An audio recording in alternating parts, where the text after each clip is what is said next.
চরম ব্যস্ততার মধ্যেও সাময়িক বিরতি। মুখ্যমন্ত্রীর মুখ্য উপদেষ্টার সঙ্গে ব্যাডমিন্টন খেললেন ক্রীড়ামন্ত্রী।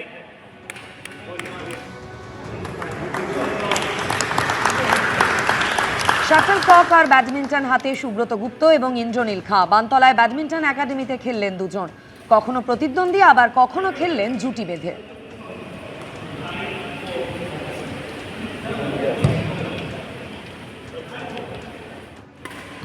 হামিম অর্পিতাদের পাক যোগ আরো জোরালো। রাজ্য পুলিশের এসটিএফ সূত্রে দাবি, ধৃত জঙ্গি হামিম মণ্ডলের মোবাইল ফোন থেকে বারবার পাকিস্তানের একাধিক নম্বরে যোগাযোগ করা হয়। প্রমাণ মিলেছে হামিমের মোবাইল ফোনের কল হিস্ট্রি থেকে। সন্দেহ এড়াতে ক্যালিফোর্নিয়া, মেক্সিকো সহ একাধিক দেশের রেজিস্টার্ড নাম্বার থেকেও করা হতো যোগাযোগ। পাকিস্তানের গুপ্তচর সংস্থা আইএসআই এর সঙ্গে সরাসরি যোগ। পাকিস্তানের কুখ্যাত গ্যাংস্টার শেহজাদ ভট্টি গ্রুপের সক্রিয় সদস্য পাকিস্তানে বসে থাকা হ্যান্ডলারদের সঙ্গে নিয়মিত কথাবার্তা। বর্ধমান থেকে ধৃত জঙ্গি হামিম মণ্ডলের পাকিস্তান যোগ নিয়ে সামনে আসছে চাঞ্চল্যকর সব তথ্য। সে শুধু একা নয়, তার বান্ধবী অর্পিতা সরকারও যে পাকিস্তানের ভাট্টি গ্যাংয়ের সদস্য তা নিয়েও নিশ্চিত তদন্তকারীরা। ধৃত হামিম মণ্ডলকে জিজ্ঞাসাবাদ শুধু নয়, তার সাথে সাথে তার কাছ থেকে পাওয়া ডিজিটাল এভিডেন্সগুলো খতিয়ে দেখার পরে তদন্তকারীরা যেটা মনে করছেন যে পাকিস্তানের বেশ কিছু জঙ্গি বা বেশ কিছু হ্যান্ডলারের সাথে নিয়মিত যোগাযোগ ছিল এই হামিম মণ্ডলের। তাদের বেশ কিছু টার্গেট ছিল, সেখানে নাশকতার টার্গেটও রয়েছে বলে অনুমান তাদের। পাশাপাশি তারা মনে করছেন যে রাজ্য এবং কেন্দ্রের বেশ কিছু নেতা তাদেরকেও টার্গেট করা হচ্ছিল। এই সমস্ত বিষয়ে জিজ্ঞাসাবাদের সঙ্গে সঙ্গে পারিপার্শ্বিক তথ্য প্রমাণে উঠে আসছে বলে এসটিএফ সূত্রে জানা যাচ্ছে। এদেরকে ডেফিনিট টাস্ক দেওয়া থাকে। এখানে খালি আমাদের মাননীয় মুখ্যমন্ত্রীর উপরই ওদের একটা অ্যাকশনের প্ল্যান ছিল যেটা পাওয়া গেছে তা নয়। শোনা গেছে যে কিছু senior police officers, government officials তাদের সম্বন্ধে ওরা খোঁজ খবর রাখছিল। পাবলিক ডোমেনে যেটুকুন আছে সেটুকুন তো মানে it's a tip of the iceberg. বাকি আরও অনেক ইনফরমেশন যেটা আমরা certainly we are not privy to that kind of information. আমাদের কাছে সেসব ইনফরমেশন আসা উচিত নয়। এসটিএফ সূত্রে দাবি, ধৃত জঙ্গি হামিম মণ্ডলের থেকে যে মোবাইল ফোন উদ্ধার করা হয়েছে তাতে দুটি নাম্বার রয়েছে। দেখা যাচ্ছে হামিমের ফোন থেকে পাকিস্তানের কান্ট্রি কোড অর্থাৎ +92 দিয়ে শুরু হওয়া বেশ কয়েকটি ফোন নাম্বারের সঙ্গে যোগাযোগ করা হয়েছে। উঠে আসছে উজাইর, আবিদ, হামিদের মতো একাধিক নাম। তদন্তকারীদের দাবি, আবিদ ও হামিদের সঙ্গে সরাসরি যোগ রয়েছে পাক গুপ্তচর সংস্থা আইএসআই এর। তদন্তকারীরা বলছেন, সন্দেহ এড়াতে ক্যালিফোর্নিয়া, মেক্সিকো সহ একাধিক দেশের রেজিস্টার্ড ফোন নাম্বার থেকেও যোগাযোগ করা হয়েছে হামিম মণ্ডলের সঙ্গে। আজকে যখন দুজনের মধ্যে আদান প্রদান হচ্ছে, দেখা যায় যে এগুলো কিন্তু তারা কোনো একটা মানে নিজস্ব একটা ভাষা তৈরি করে আদান প্রদান করে। তারা কোথা থেকে করছে সেইটাও কিন্তু একটা হাইড করার ব্যবস্থা আছে। সেখানে তারা ভিপিএন সার্ভিস ইউজ করে বা টর বা ডার্ক ওয়েবের এই সমস্ত টুলস ইউজ করে, যেখান থেকে আমি যদি একটা ভিপিএন সার্ভিস ব্যবহার করি, কালকে যে আইপিটা ধরা পড়বে ল এনফোর্সমেন্টের কাছে, দেখাবে সেটা হয়তো কোনো নর্থ কোরিয়া বা পাকিস্তান বা চায়না এরম জায়গা থেকে হচ্ছে, যেখানে আমি আদৌ কলকাতাতেই বসে আছি। ধৃত অর্পিতা সরকারের জেঠুর মুখে আবার শোনা গেছে অর্পিতার এক বন্ধুর প্রসঙ্গ, যে প্রায়শই বাংলাদেশের কথা বলতে বলে তাদের দাবি। কোনো লোক মদত করে না আমাদেরকে বাংলাদেশ থেকেই মদত করে। তো আমার একটা বন্ধু আছে এখানে, পূর্ণ মদত করে। তুমি যদি কোনোদিন চাও মদত তো ওর করতে পারি। এখন এইভাবে হয়তো ওই ছেলেটার সঙ্গে জড়িয়ে গেছে নাকি। ও কে বলেছিল এই কথাটা? ওই বোরখাবালি কলেজে তো পড়তো, মালদা থেকে আসতো উনি। বলছি ওই বোরখাবালির ঘটনাটা আপনি কবে জানলেন? এটা সেই দিন থানাতে গিয়ে। ওই মেয়েটা যুক্ত আছে এইরকম একটা উগ্রপন্থী সংগঠনের সাথে, যে আপনার মেয়ে জড়িয়ে যাবে এরকম পাকিস্তানের নাম উঠে আসছে। এগুলো কোনোদিন আজ করতে পেরেছিলেন কি? আর মেয়ে তো বিশ্বাসই করতে পারে না যে এগুলো তো যাবে। এসটিএফ এর দাবি, ধৃত জঙ্গি হামিম মণ্ডলই হানি ট্র্যাপের জন্য অর্পিতা সরকারকে ব্যবহার করেছিল, কিন্তু শেষ অবধি অর্পিতার ওপর নজরদারি করতে করতে গোয়েন্দারা পৌঁছন হামিম অবধি।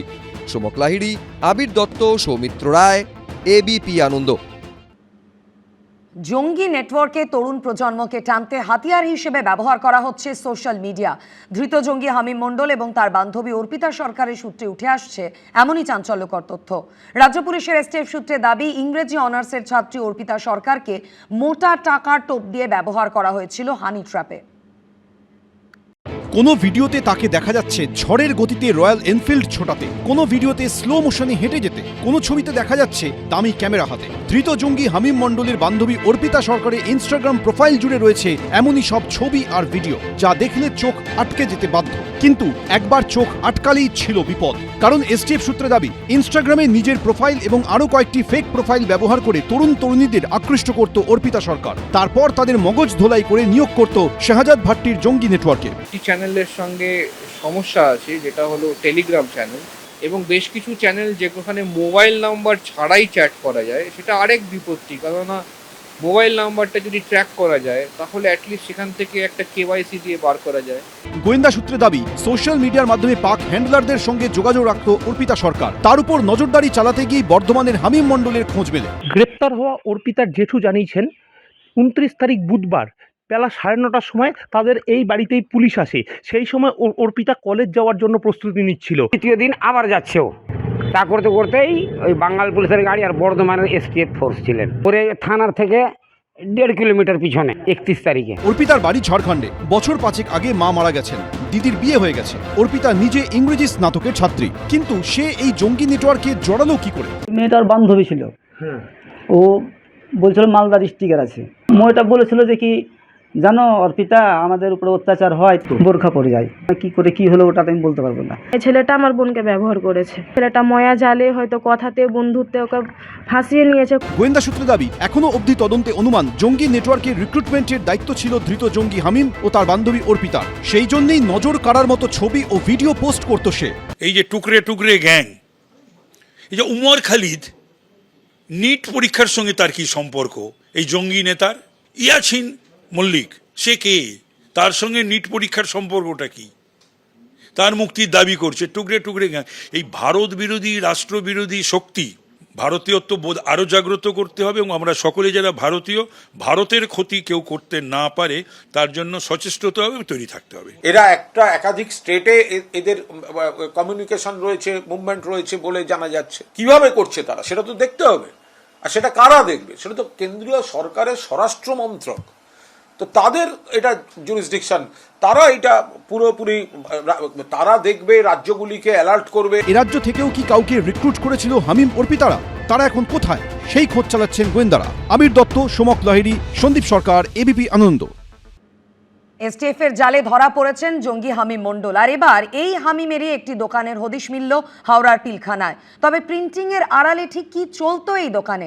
এখান থেকে কি যাবতীয় জঙ্গি কার্যকলাপ চালাতো হামিম মণ্ডল? প্রশ্নের উত্তর খুঁজছেন এসটিএফ এর তদন্তকারীরা। হাওড়ার পিলখানার এঁদো গলি থেকে বর্ধমানের অভিজাত আবাসনের ঘাঁটি, শেষমেশ সেখান থেকেই এসটিএফ এর জালে। জঙ্গি হামিম মণ্ডল আপাতত হাজতে। তাকে জেরা করে জানার চেষ্টা চলছে কবে থেকে জঙ্গি গোষ্ঠীর সঙ্গে তার যোগাযোগ, কতদিন ধরে সে মুখ্যমন্ত্রীর গতিবিধি ট্র্যাক করছিল, এর পরের প্ল্যান কি ছিল। বর্ধমানের আগে হামিম মণ্ডল থাকতো হাওড়ার পিলখানায়, সেখান থেকেই কি জঙ্গি কার্যকলাপের সঙ্গে জড়িয়ে পড়েছিল সে? সন্দেহ উস্কে দিয়েছে এঁদো গলির মধ্যে হামিমের এই কারখানা। এটা হলো 7 নম্বর আলম মিস্ত্রি লেন। পিলখানার এঁদো গলির মধ্যে এই বিল্ডিং এর একতলায় খোঁজ মিলল এই ঘরের। বাইরে থেকে তালা বন্ধ, অথচ ভেতরে জ্বলছে লাইট, ফ্যান।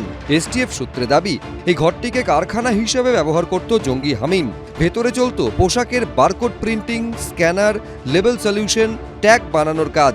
সেই সঙ্গে স্মার্ট আইডি কার্ডও বানানো হতো এখানে। মহিলা পুরুষ মিলিয়ে বেশ কয়েকজন কাজ করতেন। হামিম মণ্ডলের যে জায়গা আমরা দাঁড়িয়ে আছি 7 নম্বর আলম মিস্ত্রি লেন, হাওড়া পিলখানায়। অভিজিৎকে বলছি দেখানোর জন্য। তালা বন্ধ অবস্থায় রয়েছে এই যে দোকানটি, এই যে বিল্ডিং এর। এখানে কেউই কিছু বলতে পারছে না, এবং এখানে দুটো সিসি ক্যামেরা রয়েছে। দেখা যাচ্ছে যে এই যে অফিসটা তালা বন্ধ অবস্থায় রয়েছে। 2 বছর মনে হচ্ছে হয়েছে। 2 বছর কি কাজ হচ্ছে? হ্যাঁ, এই ট্যাগ কাজ, ট্যাগে প্রিন্টিং হয়। হ্যাঁ, জামা। হ্যাঁ, আচ্ছা, আর এখানে কি দুটো ঘরই ওর নিচে ছিল? হ্যাঁ, দুটো, একটা অফিসে আছে, একটা কারখানা আছে। আমি কি প্রায় আসছে নাকি রোজ আসছে? না না, রেয়ার আসতো এখানে। রেয়ার আসছে। এইখানে 11,000 টাকা ভাড়া আছে দুটো ঘর। এর আগে তদন্তে নেমে এসটিএফ এর তদন্তকারীরা জানতে পারেন একটা সময়ে এই পিলখানাতেই থাকতো ধৃত জঙ্গি হামিম মণ্ডল, যে এলাকায় থাকেন রাজ্যের পুর ও নগরোন্নয়ন দফতরের প্রতিমন্ত্রী ও হাওড়া উত্তরের বিজেপি বিধায়ক উমেশ রায়। Our MOS Umesh Rai also এই স্ক্যানারের মধ্যে ছিল। কোনোদিনও আপনারা সন্দেহ করেছেন কিছু যে অন্য কিছু করছে, দেশ বিরোধী কিছু কাজ করছে? बातचीत नहीं है, वो उतना बातचीत किसी से करता नहीं है। बाप बेटा दोनों आता था, अपना अंदर में काम होता था, हम लोग अपना काम करते थे, बस यही सब। বাবা কোথায় থাকেন ওনার? पता ना बाबा कहाँ, बाड़ी कहाँ, हमको था हमको मालूम नहीं। প্রশ্ন উঠছে, এই কারখানায় কি শুধু এসব কাজই হতো, নাকি কাজের আড়ালে এখান থেকে জঙ্গি নেটওয়ার্ক অপারেট করত হামিম? কারখানা থেকে মাত্র 100 মিটার দূরত্বে পিলখানার ফার্স্ট বাইলেনে স্থানীয় বাসিন্দারা জানাচ্ছেন এখানে 24 বছর কাটিয়েছে ধৃত জঙ্গি হামিম। এসটিএফ এর হাতে গ্রেপ্তার হয়েছে হামিম মন্ডল নামে জঙ্গি। এই ঘটনার তদন্তে এসটিএফ জানতে পারে যে পিলখানা ফার্স্ট বাইলেনের এই বাড়িতেই, এই ফ্ল্যাটেই থাকতো হামিম মন্ডল, তার বাবা মনিরুদ্দিন মন্ডল, তার মা এবং 2 ভাই এবং বোনকে নিয়ে এই একসঙ্গে এই ফ্ল্যাটেই থাকতেন। এবং যেটা জানা গেছে যে ভোটের ঠিক কিছুটা সময় আগে থেকেই কিন্তু তাকে আর এখানে দেখা যাচ্ছে না। হামিম ওরা কতদিন এখানে আছে? 2002 থেকে। 2002 থেকে? হ্যাঁ। মালিক না ভাড়াতে? ভাড়াটিয়ার টেনেন্সি। টেনেন্সি। প্রোমোটাররা তো এককালীন টাকা কিছু লিয়ে নেয়, হ্যাঁ, কনস্ট্রাকশন চার্জ দিয়ে। হ্যাঁ। তারপরে ওরা 2002 থেকে ওরা ভাড়াটে আছে। তারপর 2008-এ আমাকে প্রোমোটার সারেন্ডার করলো। ও তো মাসে একবার করে আসতো, ভাড়া দিয়ে চলে যেত। আর এখানে থাকতো না শেষের দিকে? 2.5 মাস থেকে এখানে নেই। 2.5 মাস? 2.5 মাস কন্টিনিউ এখানে থাকতো। কিন্তু 2.5 মাস আগে না, আর দেখা যাচ্ছে না। শুক্রবার হামিম গ্রেফতার হয়েছে বর্ধমান থেকে, কিন্তু সেই খবর দেখার পর থেকে ভয়ে রয়েছেন হাওড়ার পিলখানার এই এলাকার বাসিন্দারাও। এতদিন আশপাশে বাস করছিল এক জঙ্গি, না জানি কি করেছে এখানে বসেই। এইসব ভাবতে গিয়েই এখনো বুক কেঁপে উঠছে তাদের। আবির দত্ত, সুনীত হালদার, এবিপি আনন্দ। চলে আসছি পরের খবরে। শনিবারের পর রবিবার ফের একবার নাম না করে সিন্ডিকেট এবং তোলাবাজির বিরুদ্ধে দলীয় কর্মীদের একাংশকে বার্তা দিলেন রাজ্য বিজেপির সভাপতি শ্রমিক ভট্টাচার্য। হুঁশিয়ারি দিলেন এসব করলে পার্টি রেয়াত করবে না। কিন্তু প্রশ্ন হচ্ছে, কেন রাজ্য বিজেপির সভাপতিকে বারবার একই বার্তা দিতে হচ্ছে? এই নিয়ে সুর চড়িয়েছেন বিরোধীরা।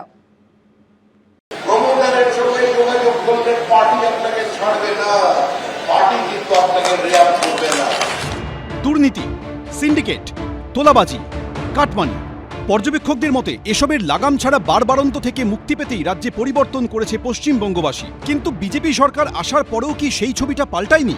প্রশ্নটা উঠছে কারণ এ নিয়ে দলীয় নেতাকর্মীদের একাংশের উদ্দেশ্যে ফের সতর্কবার্তা দিতে শোনা গেল খোদ বিজেপির রাজ্য সভাপতি শ্রমিক ভট্টাচার্যকে।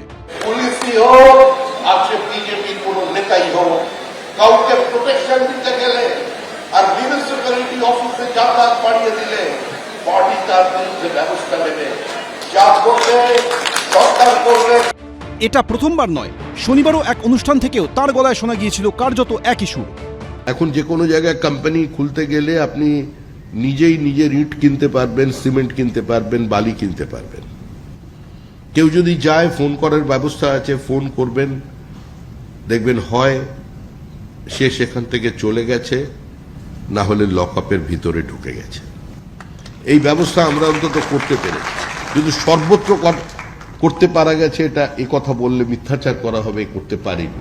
এই প্রেক্ষাপটে তৃণমূলের প্রশ্ন, তাহলে কি শ্রমিক ভট্টাচার্য ঘুরিয়ে মেনে নিচ্ছেন যে সিন্ডিকেট, তোলাবাজি এসব এখনো বন্ধ হয়নি?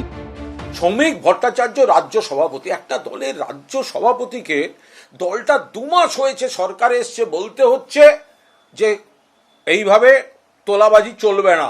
প্রমাণিত হয়ে যাচ্ছে যে এই তোলাবাজি বলুন বা এই ধরনের ভাইরাসে এই 2 মাসে সরকারের নেতৃত্বাধীন বিজেপিটাও ভরপুর আক্রান্ত। রাজনৈতিক পালাবদলের পর অভিষেক বন্দ্যোপাধ্যায় সহ একাধিক তৃণমূল নেতার দিকে ডিম ছোড়ার ঘটনা দেখা গেছে। সে কথা মনে করিয়েও সতর্ক করে দিয়েছেন বিজেপির রাজ্য সভাপতি। এই অত্যাচার ভুলে যাবেন না। এই অত্যাচারীদের যদি ভুলে যান তাহলে ডিম যেদিকে পড়ছে, ডিম কিন্তু অন্যদিকে ঘুরতে বেশি সময় লাগবে। उन्होंने डीम थेरेपी का एक इसमें बोलता है, उनका चीफ मिनिस्टर डीम थेरेपी का फेवर में बोलता है, उनका मिनिस्टर अग्निमित्रा पर डीम थेरेपी का फेवर में बोलता है। क्यों नहीं उन्होंने मिनिस्टर को सैक किया, अग्निमित्रा पाल को? उसका हिम्मत है कुछ? সম্প্রতি তৃণমূলের 3 জন রাজ্যসভার সাংসদ শ্রমিক ভট্টাচার্যর হাত ধরে বিজেপিতে যোগ দেন। এদিন সেই প্রসঙ্গেও ইঙ্গিতপূর্ণ মন্তব্য করেন শ্রমিক ভট্টাচার্য, যার জেরে প্রশ্ন উঠেছিল বিজেপির তৃণমূলীকরণ শুরু হয়ে গেল কিনা। এই প্রেক্ষাপটে তৃণমূল ছেড়ে আসাদের দলে নেওয়া নিয়েও ইঙ্গিতপূর্ণ মন্তব্য করেছেন তিনি। আমি কয়েকজনের হাতে পতাকা তুলে দিয়েছিলাম, আমাকে কেউ কেউ তাতে এত ক্ষুব্ধ হয়েছেন, মানে তৃণমূলের উপরে ঘৃণা কোন পর্যায়ে পৌঁছেছে যে আগের দিন পর্যন্ত আমার যারা শিক্ষার্থী করছিলেন পরের দিন আমার গলায় জুতোর মালা পরিয়ে দিয়ে। কিন্তু এই ধরনের কাজের মধ্যে নিপুণতা চাই, জুতোগুলো দেখলাম সব নতুন। সব মিলিয়ে রাজ্যে নতুন সরকার আসার পরও পুরনো ইস্যুতে চাপানোতর চলছেই। শিবাশিস মৌলিক, সন্দীপ সরকার, সৌরভ বন্দ্যোপাধ্যায়, এবিপি আনন্দ। এবিপি আনন্দ, এগিয়ে থাকে, এগিয়ে রাখে।